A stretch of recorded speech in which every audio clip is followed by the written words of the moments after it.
in this sesshin, one of the things we're doing is we're opening the heart in a particular way.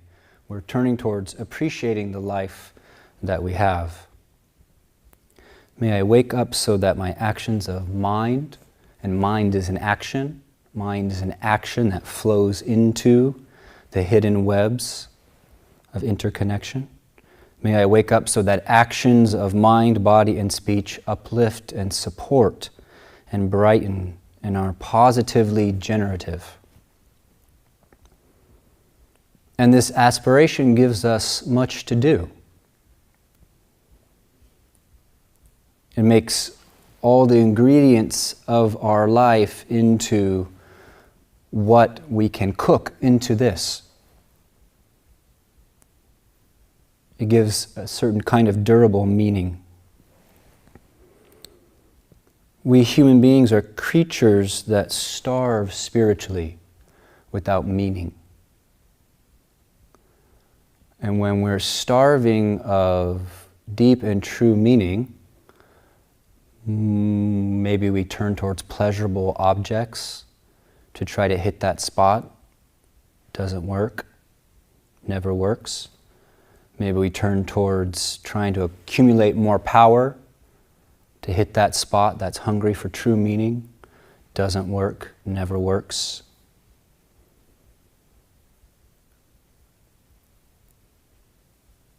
The absence of meaning feels so terrible to us that some of our fellow beings take their own lives when they feel totally disconnected from meaning.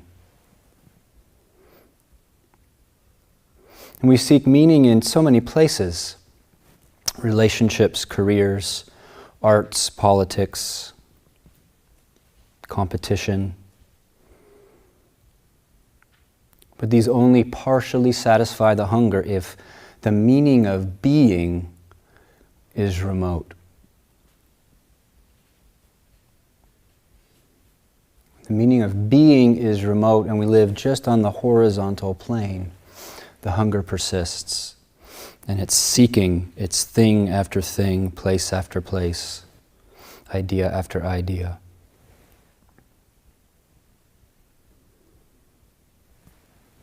We're hungry if being's given meaningness is remote. And yet we're not remote from it, and yet we're not full with it either, else our seeking for meaning would not look like it does. In some sense, our life is the evidence.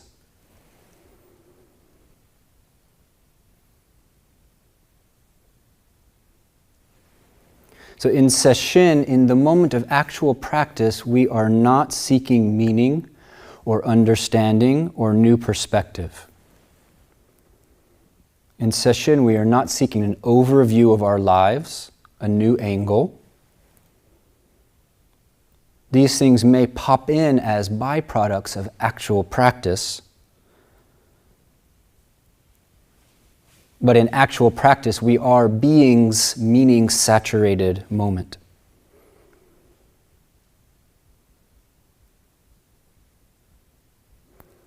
Standing apart and discriminating thought about body, mind, about emotional condition, standing apart from life in the mind of good, bad, I like it, I don't like it, the whole ranking system, has a restless, disconnected taste to it.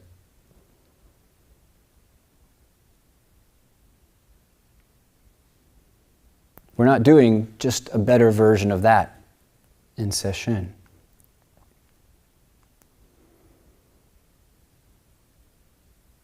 The Faith Mind poem that we chanted basically says discriminating thought does not go beyond opinion.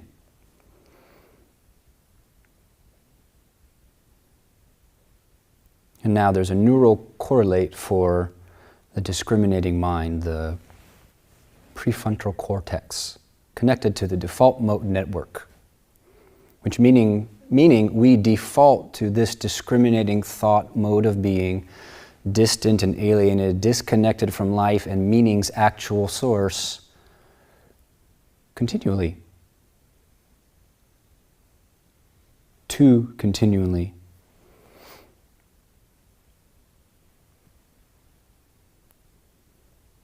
The meaningness that could satisfy will not be found in opinions or ideas, though they might lead us in that direction. Being's meaning is in intimacy, direct connection, breath, attention as one, space, awareness as one, tree, I, and I consciousness as one, sound, ear, and ear consciousness as one.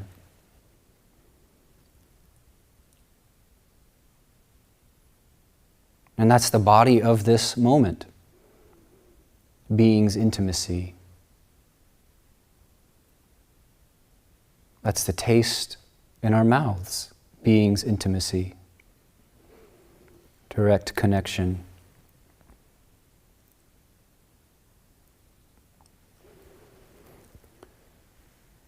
The mind's seeking and grasping for meaning, one of the ways it does this is it seeks an experience, sesshin for example, and then it tries to take something from it that it can chew on and expand into some impactful insight or some souvenir of meaning.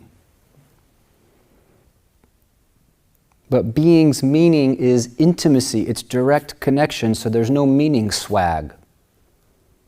There's no meaning trophy. Intimacy and direct connection gives little room for the spectator, for overviewing our life, little room for a witnesser. Or you could say we are practicing letting go of the spectator, overviewing life, the witnesser, for direct connection, for being's intimacy.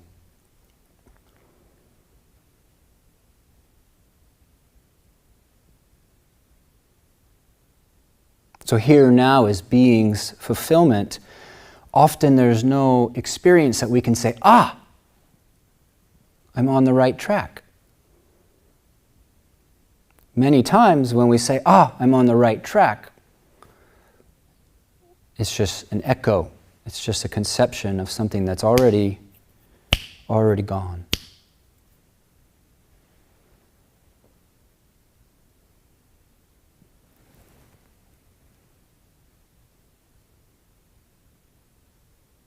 So on the level of mind, meaning is constructed.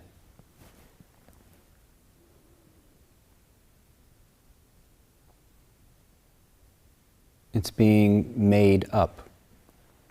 It's being generated. And all constructed things are deconstructing. They are withered and pushed at by the world, and so they fall down. They can't prop us up. Constructed means if you lean on it too much for happiness, sooner or later you will find yourself unhappy. You will find yourself disappointed. Constructed means there's so many moving parts that there's nowhere to rest on.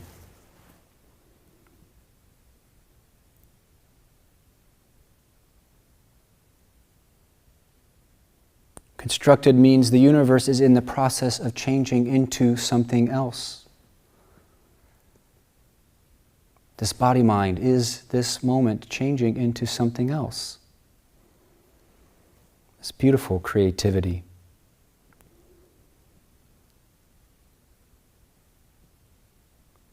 So meaning on the level of mind, which I'm proposing is much of what mind is doing, it's seeking to make meaning of experience. Meaning on the level of mind is mind telling itself stories about the why, the what, and the how of what arises,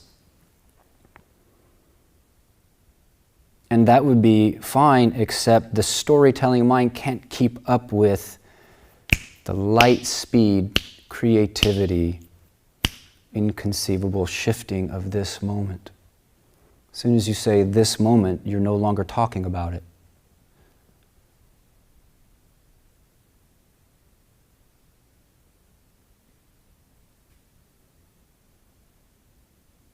Just take a moment and notice the goneness of each moment. Gone yet replaced. Disappearing yet appearing.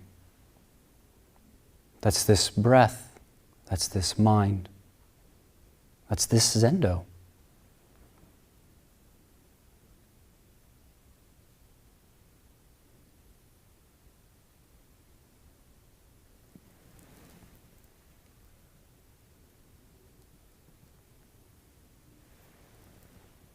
So we encourage ourselves to let go of the storytelling mind, the meaning-making mind, because it always lags.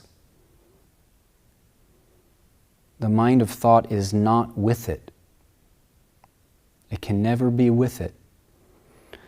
It's always talking about ghosts.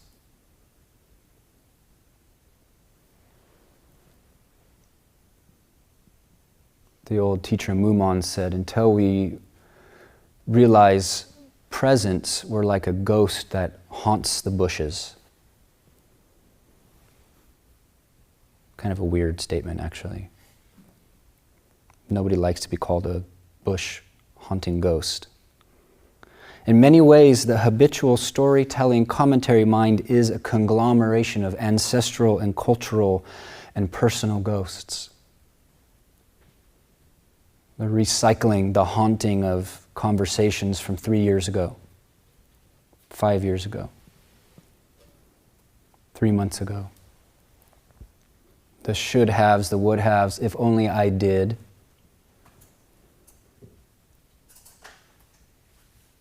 For younger people, we tend to be haunted by the future, if only I will do.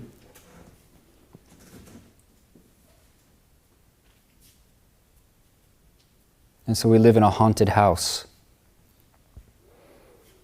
But life is now. It is right now.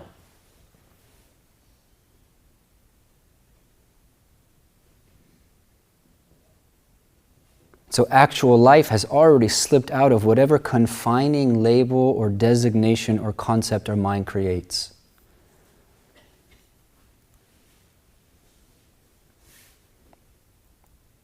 Actual life is like a drawing made on water. That's the freedom that we sit in. It strikes me that it actually takes courage to sit in this freedom. We don't like how open and free it is, because at least the ghosts are familiar.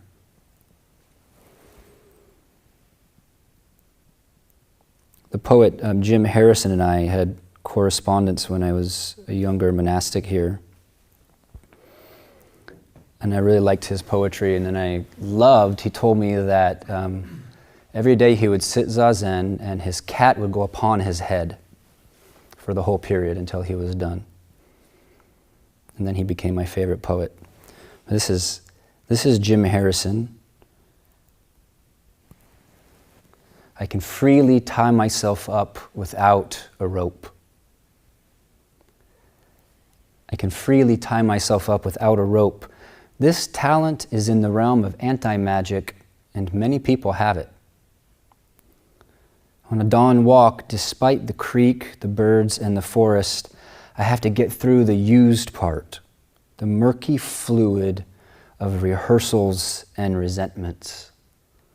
But then they drain away, and I'm finally where I already am, smack dab in the middle of each step, the air you can taste. The evening primrose that, startled by my visit, doesn't turn away.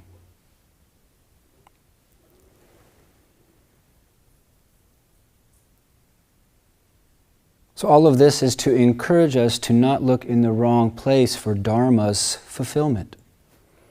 It will not be found in chewing things over in our minds. It won't be found thinking about.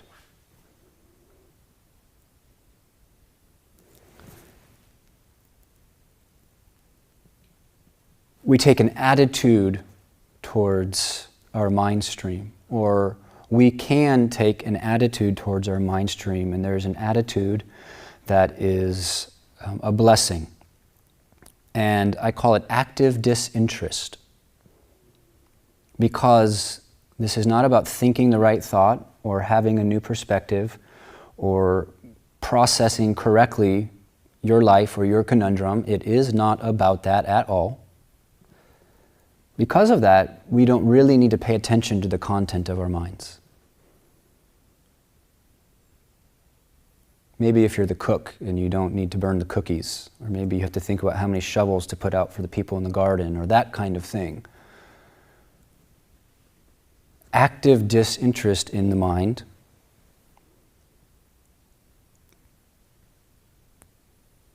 And you could try this right now. Just behold your mind stream.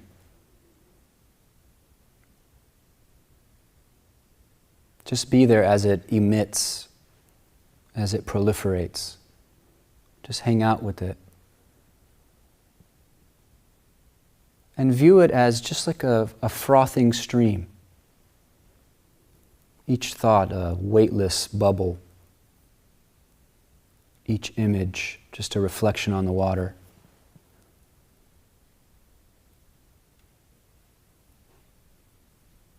Just watch words cascade from the source. Just watch images arise and pass, empty, actually not significant.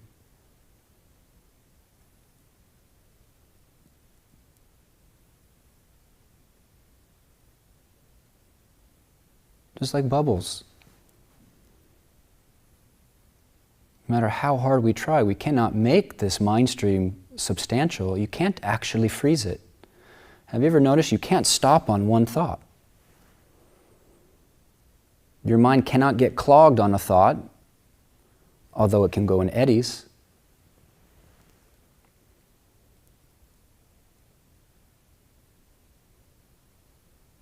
The content of the mind, as far as deep spirituality, not important.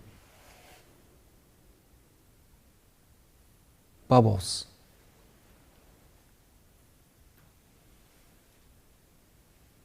So this is something that you can work with. An active disinterest.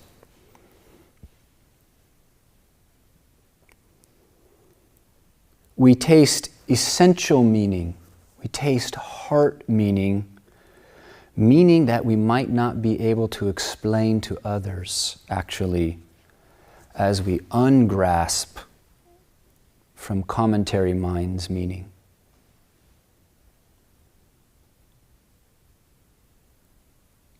The meaning that silence is full of. The meaning that the forest is pregnant with.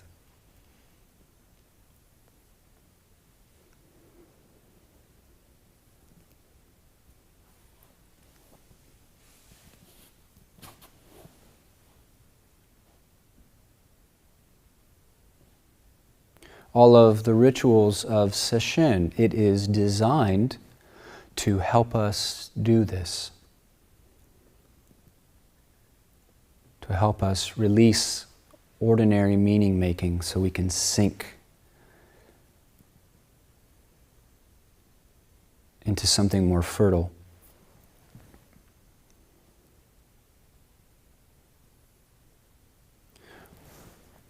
And yet, there's more to the path than that. And I want to unpack and flesh out the path of Dharma, because it is, I feel, profoundly meaningful to take this much time and saturate ourselves to imprint ourselves and all beings, because we exist in interdependence with Dharma.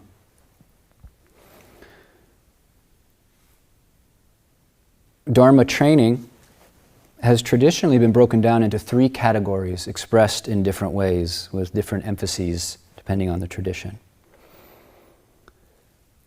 So the first is samadhi, absorption or presence. The meaning-free immersion in the flow of being, whether that's the breath, your body expanding and contracting, whether you're letting yourself fill with the hum of silence. It's about being on the spot. It's about nowness. It's about focus.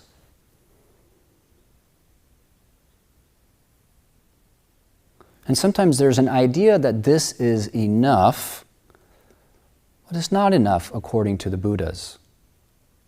If we thought this was merely about samadhi or concentration, then Navy SEALs who are training to murder people would be saints, because many of them have concentration that we could only dream of. The amount of stability and focus and iron nerve. But that intensity of focus is not the whole of the path.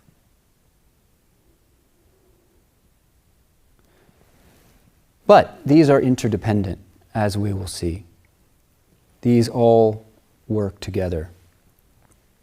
And if there's any merit in talking about this, always a good question regarding Zen practice.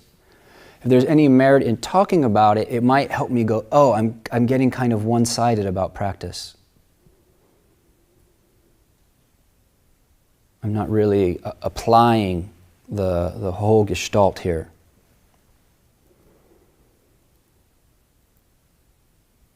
Spiritual life is full-blooded, it's full-bodied. So we have samadhi, the presence training, one element of Zazen. And then let's call the second perceptual. Sometimes it's called the category of seeing.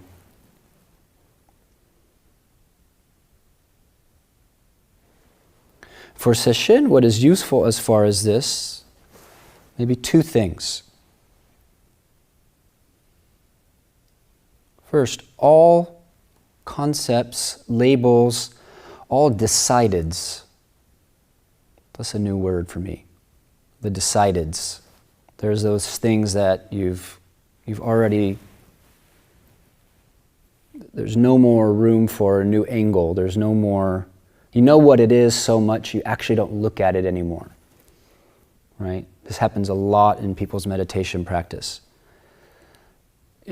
We believe it's so familiar, or we have a false familiarity that we don't actually look at it anymore. It's not actually intimate. It's like the friend that you're sure you've heard all their stories, so they're talking and you're daydreaming while they talk because you feel like, well, there's nothing new here.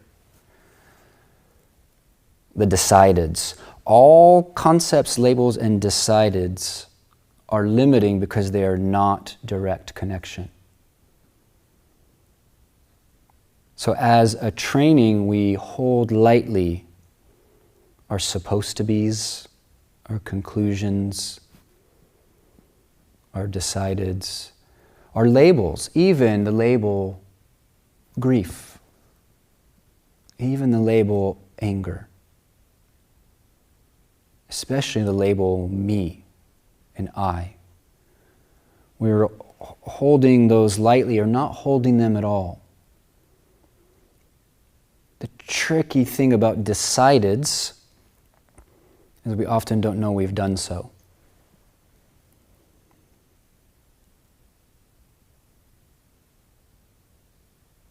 Somehow the door of the mind swings shut and we don't know that that happened. That's one of the saddest things about being a human being. So where this is really actually alive is catch it as soon as you can. If you start to be in an eddy of, oh, my session is, or oh, my life is, or that person, or this, whatever, if you start to feel that a story is being woven, then cut through that story. You don't need it. Being's meaning does not depend on that story.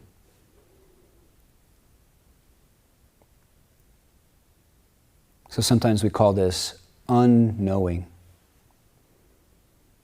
So may we unknow. May we unknow.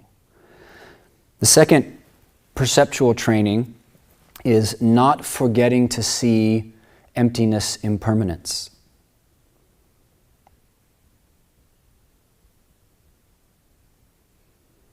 In the traditional awakening teachings, we are described as people who don't see what's actually before their eyes. Another amazing thing about being a human being, that's true, that we cannot see exactly what's in front of us.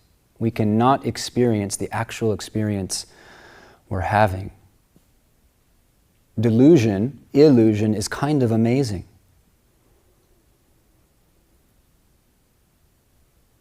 There's a Christian mystic, and she said, "Thingness is the heart's great sorrow." Thingness is the heart's great sorrow. So not forgetting to see emptiness, impermanence means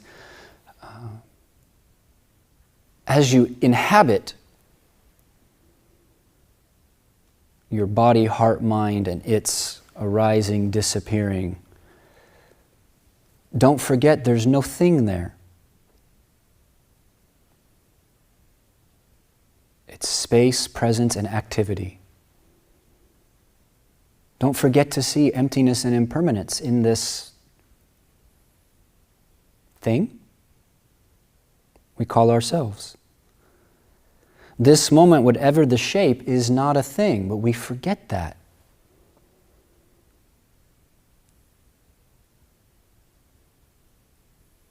Not forgetting to see that breath and attention are one flow. Not forgetting to see that space and awareness are one flow. Tree, eye, and eye consciousness are one flow. Bird chirp, ear, and ear consciousness are one flow.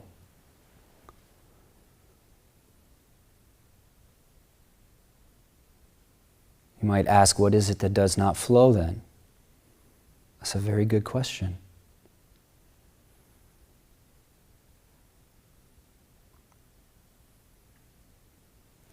So we're training in, and the teachings, if you listen to the chants with an ear for these things, you'll hear them there. Unknow, don't decide, don't forget to see emptiness, impermanence. Reality constantly flows.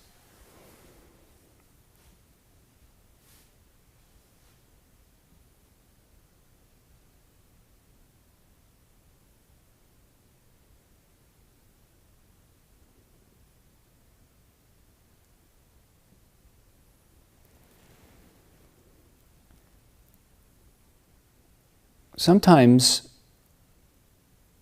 the teachings are presented as stopping there, as just about samadhi and insight.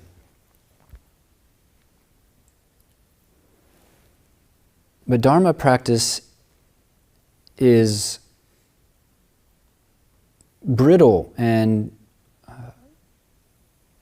probably not even effective if it doesn't have the aspect of training our attitude.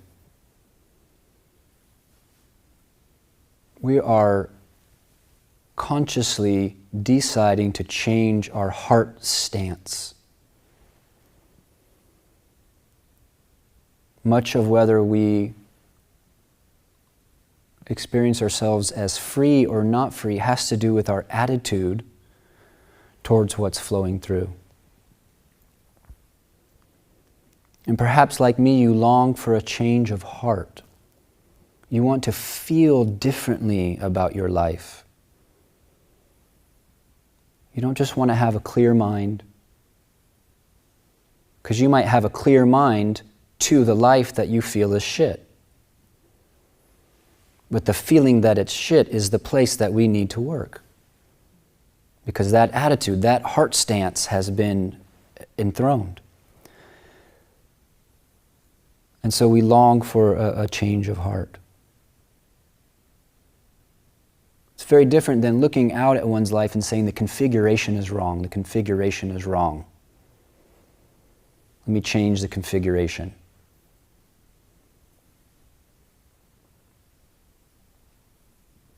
That's another way to articulate what seeking is. Seeking is the logic that if I change the configuration of my life, then the heart will be at rest.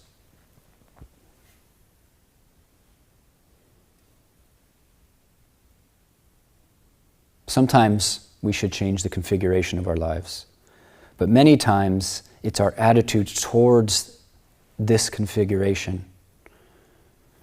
Attitude is interesting. Attitude can be like having body odor so long that you no longer smell it, but others do. Have you ever had someone come over to your house after they did a workout and they forgot they didn't shower and therefore they forgot that they actually smelled bad? You might not realize you have body odor until you peel off the clothing that is stuck to you, and then you go, oh, I've been ripe. The Dharma is kind of like this. In spiritual communities, there are people who come and 3 months, 6 months, a year later, they realize that they are largely angry people or passive people or whatever the habit is, but everyone else could see that all along. But for us, we have to peel the clothes off until we can go, oh, I was wearing this the whole time. Or it's like living in a lake your whole life so you don't know it. But others outside of the lake can look in and see that you're swimming in it. Well, we don't know that we're wet.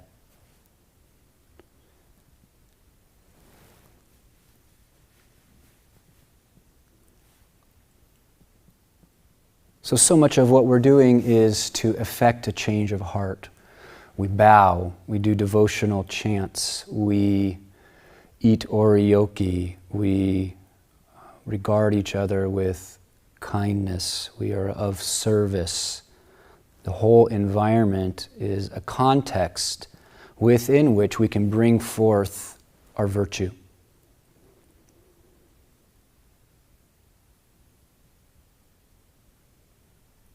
Virtue is interesting.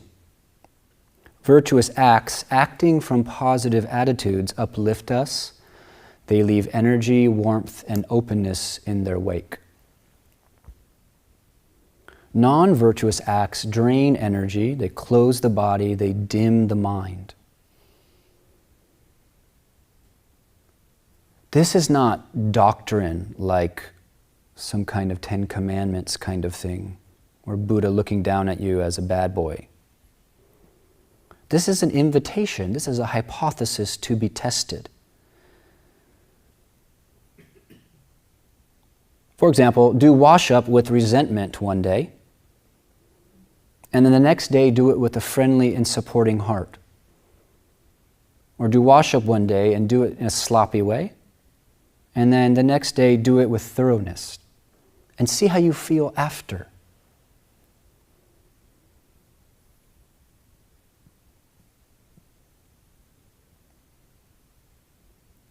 Now, this training in attitude is actually not about being like a shiny, bright, happy person.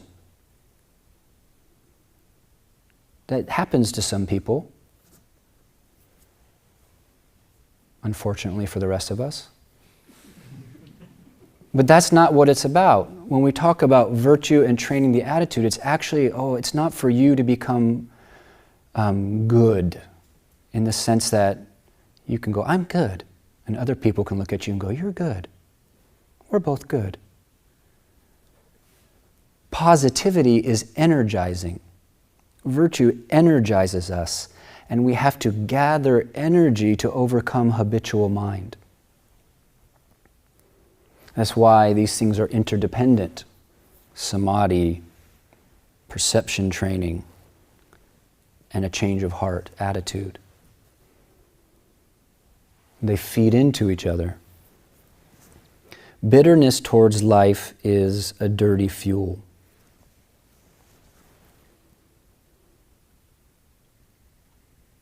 If you find you have some kind of reticence or hesitation about doing some of the particular gratitude practices, that may be the very clue that you should do them.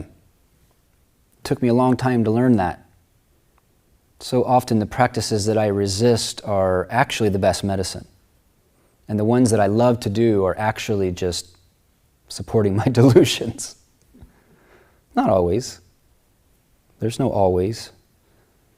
Bitterness towards life is a dirty fuel.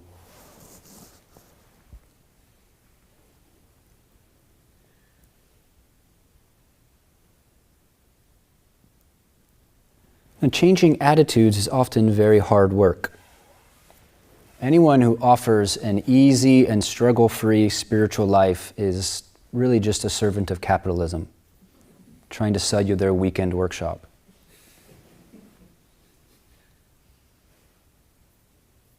Changing attitudes is often hard work. But even the aspiration to do so is positive and is energizing when we really turn towards it. When we make a clear intent to do so, you might find that the energy follows the intention.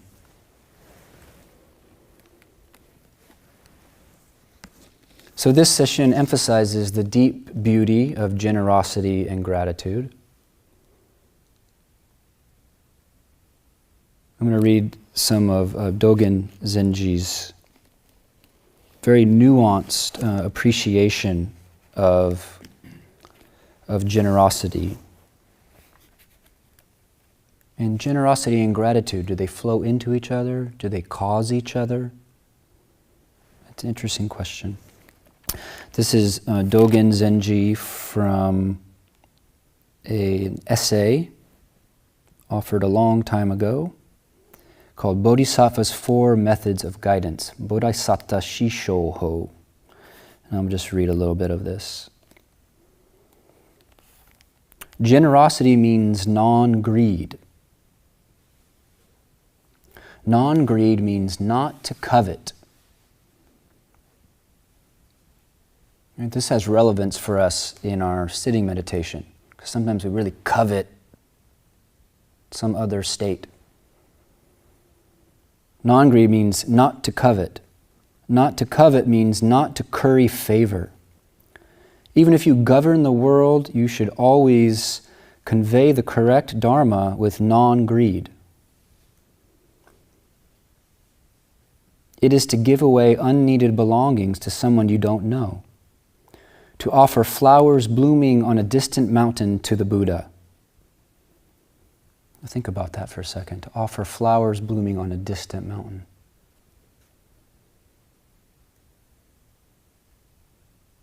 The very intention, the very spirit, even turning the mind towards generosity, is virtue. Offer flowers blooming on a distant mountain to the Tathagata, the Buddha, or to offer treasures you had in your former life to sentient beings. Whether it is of teaching or of material, each gift has its value and is worth giving. You could also say each gift has its value and is worth receiving. To be someone who's willing to receive allows there to be someone who is willing to give, and that interdependence is one whole.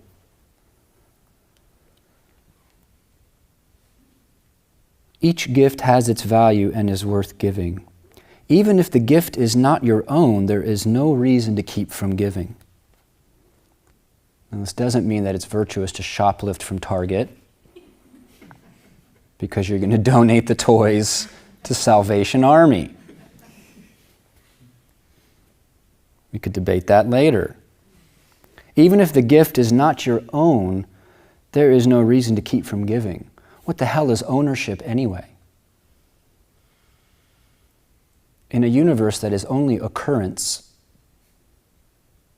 in a universe that is only moment, what does it mean to have something?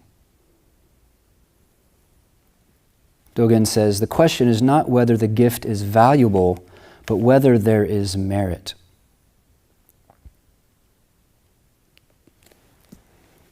It's the thought that counts. It's the thought that counts. So a practice you could begin with, or continue with, because Kodo and I have been talking about it, as medicine for the various shades of negativity. Now you could do it anyway, but especially if you find yourself in an eddy of negativity, EDDY, not EDDIE. If you find yourself in that kind of eddy, I don't know what kind of practice would actually help. A practice you could work with is the thank you practice. Now, I find this is similar to loving kindness or metta in that when I was younger and I first did this, I would sit here on my cushion, gritting my teeth, going, "May all beings be at ease. May all beings be happy. May all beings." And it wasn't very effective. It's an attitudinal training. The words are a vehicle to draw out that heart. Just like if you're doing loving kindness, the words, ideally, they catalyze, they spark that attitude which exists within us, whether dormant or not. So sometimes these kind of things are a bit like starting an old engine. You gotta keep pulling the thing. Praising the myriad presences.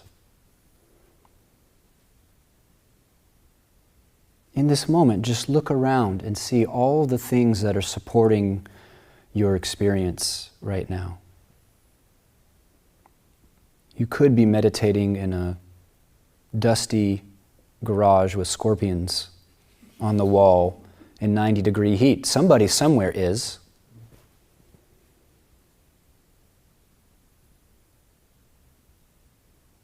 And praising the myriad presences. Thank you, light. Thank you, bamboo floor. Thank you, Sangha.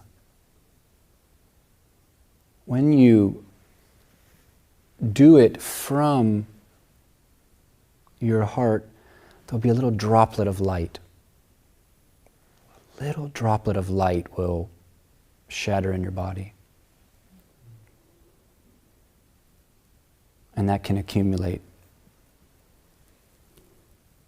The myriad sustaining presences in this moment. You could use this as a mantra, right? Mantra means protecting the mind. It is much better even to do rote thank yous than it is to indulge in some sort of my life sucks narrative. One good thing about the mind is there's only one thought in it at a time. Thank you. So this is raw praise of beingnesses, and you don't need to elaborate it conceptually. You don't need to say, thank you, potatoes, for your nutrients and potassium, and the curry powder, You don't know. Just keep it, just thank you. Thank you, potatoes. And see what happens. See if the presence of that is any different when you are in relationship with it in that way. Thank you, sky.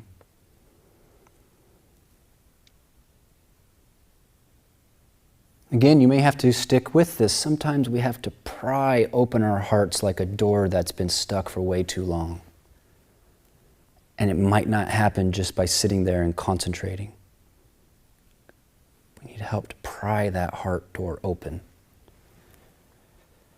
And so you can do this and then return to direct connection.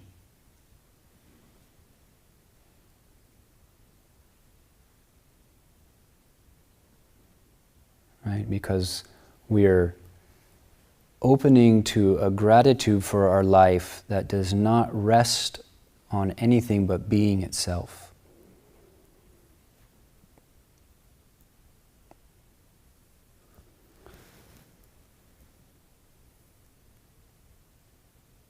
A good way to spend the breaks is not sitting with a cup of tea thinking about how your life is bad.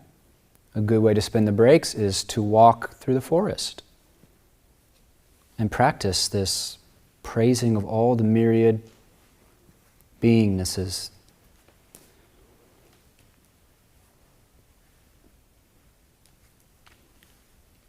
So may we wake up. May we wake up so that actions of mind, body, and speech uplift, edify, brighten, and are positively generative. During sesshin, we do this in silence. We practice secret virtue. A tradition in old Japanese monasteries is that you go out of your way and do something for somebody, but you don't brag about it. You don't tell anybody what you did, because that spoils it. You just do it. And I'm not suggesting that anybody get busy. Don't create gifts for people. Don't busy yourself. But consider the low-hanging fruits of gratitude and generosity that present themselves throughout the day.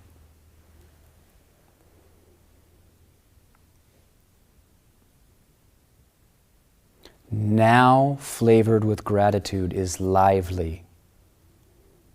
Habitual commentary mind always drags, always weighs us down. It's easy to see this.